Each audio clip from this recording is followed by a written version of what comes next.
Something precious is dying, and it happens quietly in your pocket. Not your battery, your judgment. You feel it, don't you? The subtle tug, the infinite scroll that steals minutes, then hours, then years. The quick hit that flatters your reflexes and starves your depth. We traded the weight of thought for the lightness of taps. We outsourced doubt and called it confidence. We confused noise for knowledge, speed for clarity, novelty for meaning. But what dies when thinking dies? Not just grades, not just debate. The instinct to ask, is it true, shrivels. The patience to hold two ideas in tension, gone. In its place, certainty without evidence, outrage without inquiry, tribes without truth. You've seen the symptoms everywhere. Headlines that read like threats, memes that do your feeling for you, influencers who sell suspicion by the pound. The feed learns you, your cravings, your fears, and feeds you back to yourself until you can't taste anything else. It's efficient, it's profitable. It is also an elegant prison. Meanwhile, attention splinters, memory thins. Complexity becomes an enemy to be mocked, not a mystery to be explored. We scroll past the slow, the nuanced, the inconvenient, and crown the quick, the loud, the easy. We mistake the confidence of the crowd for the conscience of the mind. But here is the twist. Stupidity is not a lack of information. It is a refusal to metabolize it, a collapse of courage, a surrender of sovereignty. And once surrendered, it does not return without a fight. This story is about that fight, about why our age rewards shallow certainty, how invisible incentives manufacture belief, and what happens to a culture when its citizens can no longer carry a thought to term. It is also about a door still open for those willing to reclaim the most endangered skill of our time, sustained, disciplined attention. Listen closely. By the end, you'll see that the death you feared is not inevitable, but the siren is singing now. Can you hear it? Imagine a civilization where no one pauses before reacting, where truth is voted on by emotion, where silence feels like guilt and reflection feels like weakness. That civilization already exists. We just call it normal life. Critical thinking isn't a luxury of scholars. It's the immune system of consciousness. Without it, the mind becomes an open wound, and every ideology, every advertisement, every algorithm can crawl inside.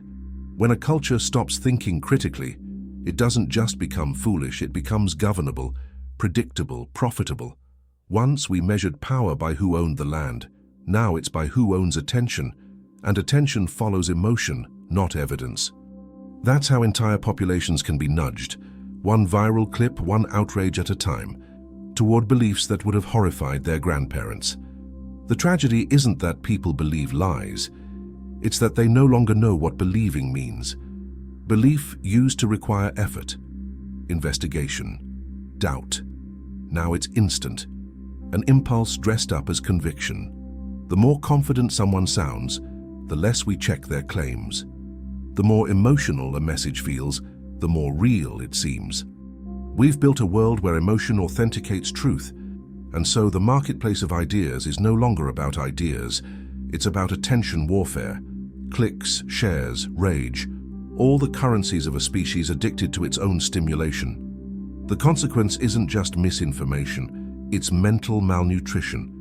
We consume content the way we consume sugar, endlessly, joylessly, until we're sick and still craving more. But what dies first in this quiet apocalypse isn't intelligence, it's discernment. The ability to see what deserves your energy and what doesn't. And without discernment, a mind can be full and still starving.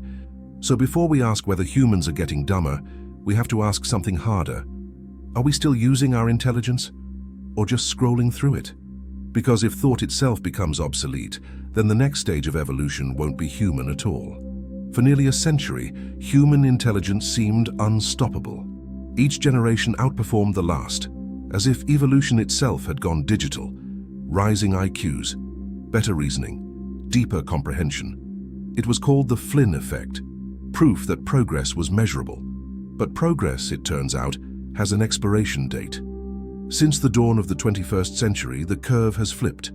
Test scores in logic, reading, and math are collapsing across nations once obsessed with excellence. University students struggle to express complex ideas in full sentences. High school graduates avoid books altogether. The average attention span of a teenager, shorter than that of a goldfish. Something fundamental is unraveling, not because we lack access to knowledge, we've never had more, but because abundance without discipline breeds decay. We are drowning in information and starving for understanding. For the first time in recorded history, literacy is nearly universal, and yet comprehension is vanishing.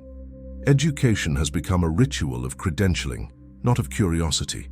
People spend more years in school than ever before, but leave unable to question, connect, or think beyond instruction. We've built a factory of memory without meaning. This is the paradox of the modern mind. The more data we consume, the less wisdom we generate. Each notification fractures the continuity of thought. Each dopamine spike rewires the reward centers that once thrived on patience and inquiry. We've hacked our own evolution and downgraded the software. So yes, the numbers don't lie, but they also don't tell the whole story.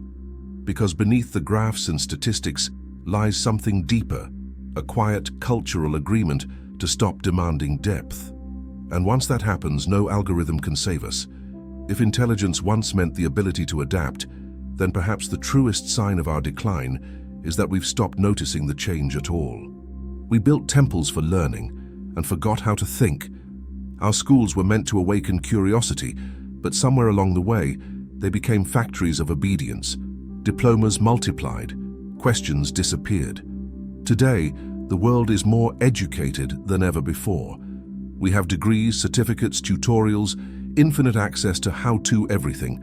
But ask someone why they believe what they believe, and the silence is deafening. Education has become an economy, not an awakening. It promises security, not wisdom. It rewards conformity disguised as intelligence, and punishes the kind of doubt that once made thinkers dangerous. A century ago, knowledge was sacred because it was scarce. Now it's disposable.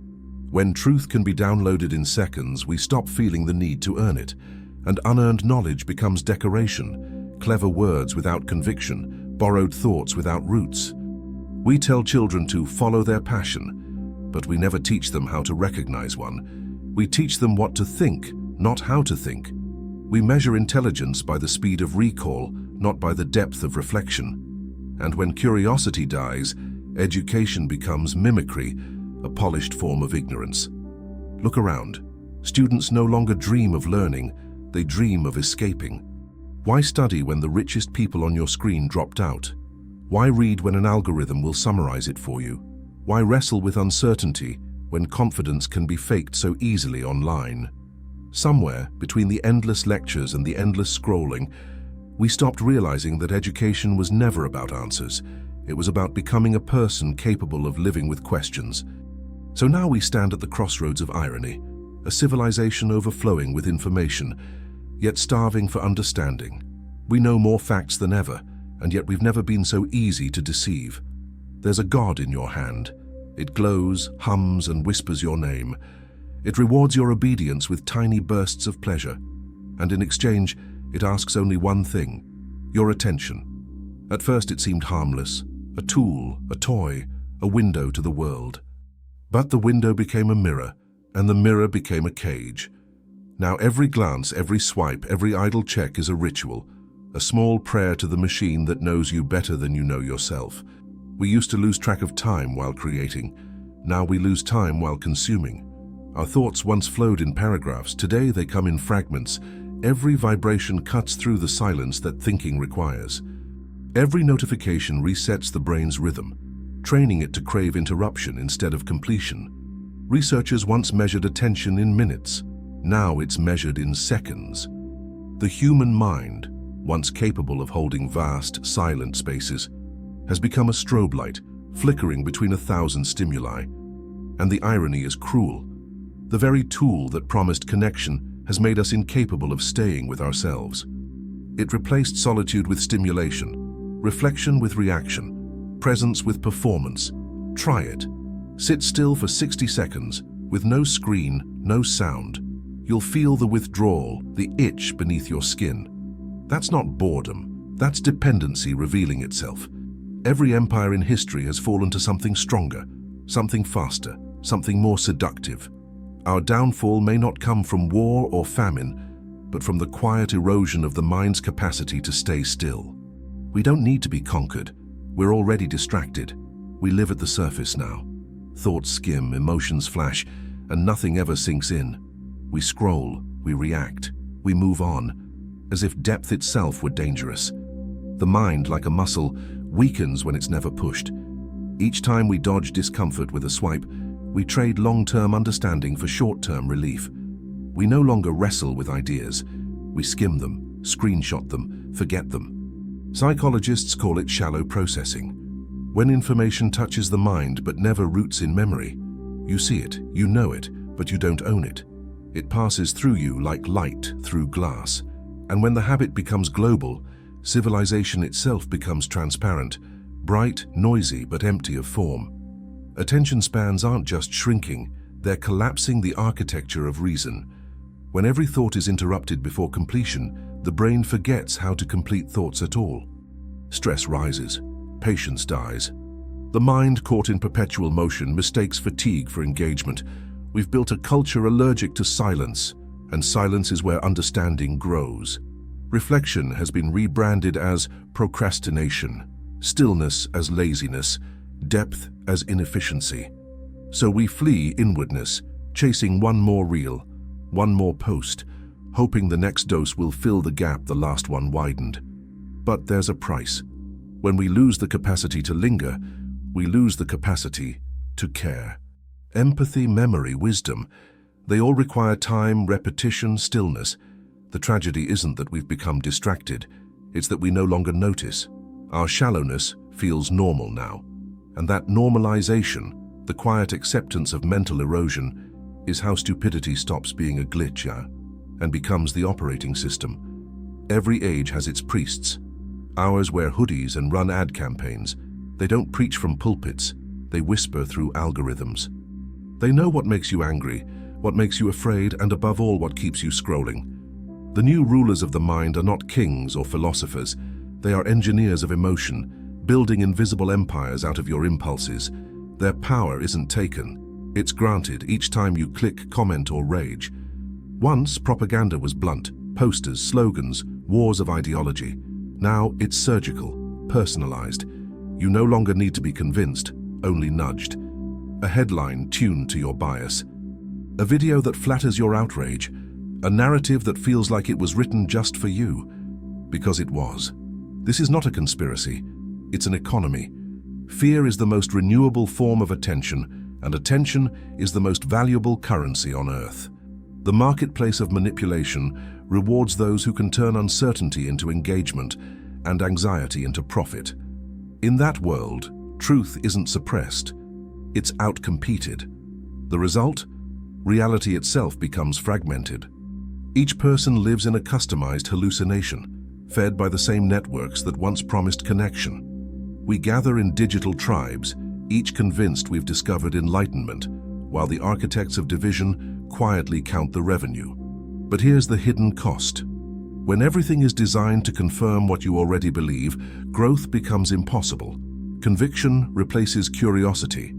Echo chambers become cathedrals of ego, and we kneel, proudly worshipping our own reflections. The invisible rulers don't need your faith. They only need your attention. And they're getting it, second by second, scroll by scroll, as we mistake manipulation for meaning and confusion for freedom. There was a time when truth had weight, when facts were carved in stone, not stitched together from feelings. Today the compass has spun loose. We no longer seek what's true, only what feels true. Trust your gut, they say. But the gut is ancient. It was built for survival, not discernment. It flares at fear, recoils at complexity, and loves stories that make us feel right. And so entire nations now think with their stomachs. Logic requires discomfort. It asks you to pause when you want to react, to verify when you'd rather believe, to say, I don't know, when certainty feels safer. That discipline is disappearing. We've replaced Socratic dialogue with shouting matches, debate with dopamine. Democracy itself depends on reason, a shared willingness to weigh ideas, not just cheer for teams. But when logic becomes optional, the loudest emotions write the laws. We stop being citizens and become consumers of confirmation. This is how societies fracture, not from ignorance but from arrogance. When everyone is sure they're right, no one bothers to learn. The ability to doubt becomes rebellion, and rebellion in a post-truth market doesn't trend. The irony is cruel. We carry every library, every study, every answer in our hands, yet we still live as if wisdom were extinct. It isn't. It's just buried beneath the noise of our own confidence. So maybe the question isn't, who's lying to us? But why do we want to be lied to? Because the truth demands transformation, and deception lets us stay the same. Once tools extended the body, now they replace the mind. We built machines to calculate, to search, to remember, and finally, to think for us. At first it felt miraculous, a spark of omniscience at your fingertips. Ask a question, get an answer, instant, fluent, certain, no confusion, no struggle, no effort. But the ease is the danger. When you no longer have to wrestle with an idea, you no longer own the understanding. Every time a machine completes your thought, your neurons skip a repetition, your memory skips a beat. The muscle of curiosity atrophies, quietly, invisibly. People once feared that calculators would dull arithmetic. They were right. Then came Google and our memory began to fade. Now comes the age of the artificial mind, a companion, a tutor, a crutch. It promises insight, but delivers simulation. It mimics comprehension so well, you forget what real comprehension feels like. The danger isn't that AI will outsmart us, it's that we'll stop needing to be smart at all. Why question when the answer sounds perfect? Why imagine when the machine can dream faster? Why explore the labyrinth when you can download the map? But every shortcut hides a toll. The more we outsource our mental work, the less capable we become of doing it ourselves. Artificial intelligence does not just complete sentences, it completes us in ways that make us smaller. And perhaps that's the final paradox. The smartest generation in history is forgetting how to think. In classrooms once meant for awakening, screens now whisper answers faster than thought. Essays write themselves, arguments arrive pre-polished, and curiosity is replaced by prompts. Professors no longer grade ideas, they grade suspicion. Assignments come wrapped in doubt. Did you write this? Or did your ghost in the machine do it for you? The line between knowledge and plagiarism has blurred, because imitation now feels like intelligence. For centuries, education was a forge. Students endured confusion, failure, friction, each struggle shaping the iron of intellect. But today, the forge is cold. No one wants to sweat through the process. They want the finished sword, shiny, sharp, effortless. AI has made that dream possible. You can summon eloquence in seconds. You can outsource reflection and still sound profound. But what happens to a generation that never learns the strain of synthesis? The ability to think deeply isn't inherited. It's trained. And training means repetition, the reps. Without them, cognition becomes choreography, perfect form, empty motion. Students memorize conclusions they never fought for. They parrot wisdom they never earned. And when the scaffolding of algorithms is stripped away, many discover they can't build anything from scratch. We used to fear ignorance. Now we fear inconvenience. We want the illusion of mastery, without the patience for mastery itself. And that is how intellect dies, not in fire, but in comfort. The tragedy isn't that machines can think, it's that humans have stopped wanting to. Every revolution of information begins the same way, with hope, chaos, and heresy. In the 15th century, the printing press shattered the monopoly of knowledge. For the first time, ideas escaped the church, flying freely through ink and paper. The world rejoiced, and then it burned. Pamphlets spread like wildfire. Truth and lies shared the same fonts. Conspiracy, rumor, rage, mass-produced at scale. Entire towns were torn apart by propaganda dressed as revelation. People learned to distrust authority, but never learned how to discern truth from noise. Sound familiar? We've simply replaced parchment with pixels. The press became the feed. the village square became the comment section. And the same human flaw, the hunger to believe before we verify, still drives the fire. Back then, the church lost control of narrative. Today, institutions lose it to influencers. The weapon hasn't changed, only the interface. Sensationalism still outpaces nuance. Anger still spreads faster than understanding. And crowds still find comfort in the simplicity of blame. Yet history hides a paradox. The same printing press that fueled fanaticism also ignited the Renaissance. It birthed science, art, philosophy, because a few dared to use the new tool differently. They didn't print outrage, they printed awakening. Maybe that's the mirror we need now. Every medium that spreads darkness also holds the potential for light. The press wasn't the enemy, the feed isn't either.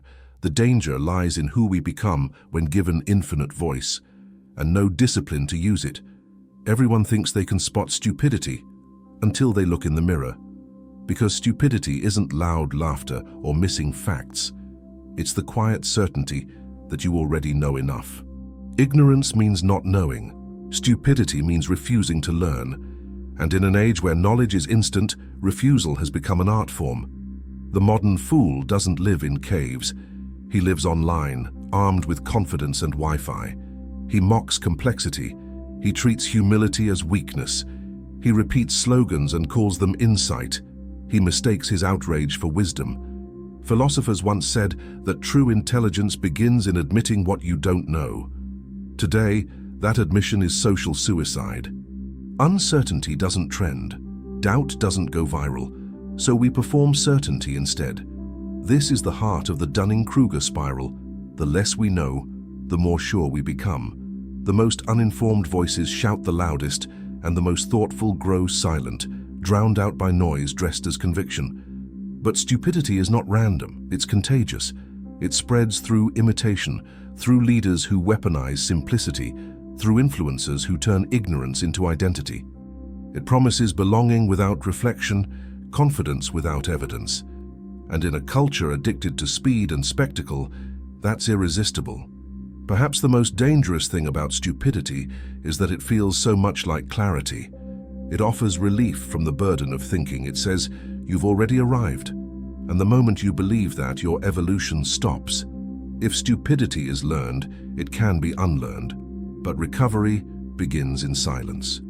Silence is not the absence of noise, it's the presence of awareness. It's the moment the fog lifts and you notice how restless you've become. That twitch to check your phone, that anxiety when nothing's happening, those are the withdrawal symptoms of distraction. The cure isn't more information, it's attention reclaimed intentionally, one breath at a time. Start with small rebellions, leave a message unanswered, let boredom arrive and stay. Read one page without skipping ahead. Let your thoughts stretch, ache and breathe. Attention is a sacred act. It tells the world this matters. Whatever you attend to, you strengthen. Attend to fear, and fear grows. Attend to wisdom, and wisdom awakens. The world outside you mirrors the world you nourish within. Rebuilding critical thought begins the same way muscles rebuild, through tension, rest, and repetition. Challenge your assumptions. Ask why, until the word itself becomes uncomfortable. Seek discomfort. It's the gym of consciousness. And when you fail, and you will fail mindfully, admit you don't know. Start again. That humility is the doorway back to reason. Because clarity isn't given, it's earned through confusion. We can't control the flood of noise, but we can choose which voices enter us. Turn algorithms into allies by feeding them depth. Search for what stretches you, not what flatters you. Curate your mind as carefully as your feed. And remember, awareness is contagious too. Every time one person chooses stillness over scrolling, truth over comfort, thought over reflex, the current shifts, however slightly, toward sanity.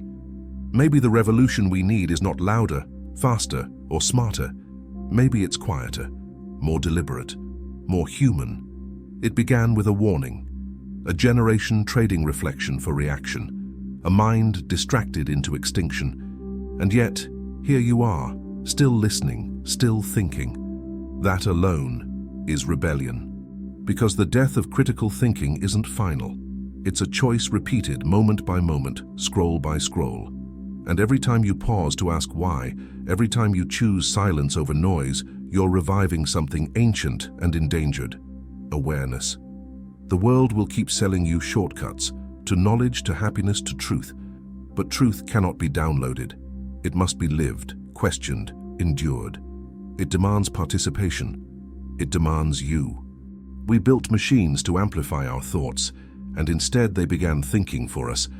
But the machine still waits for instruction. Its code reflects its creator, and that means it reflects you. You are not the algorithm's victim. You are its teacher. You decide what it learns from you, what it echoes back into the world. So let this be your quiet act of defiance. Think deeply in a shallow age. Read slowly in a world obsessed with speed. Listen longer than you speak. Choose understanding over agreement, because stupidity only wins when intelligence forgets its own power, and intelligence begins not in knowledge, but in the courage to stay awake. So take a breath, close the app, and remember what the machine never will: what it means to be human. If this journey spoke to you, stay with us. Subscribe to Alchemia of Mind, and let's keep reclaiming the depth this world has forgotten.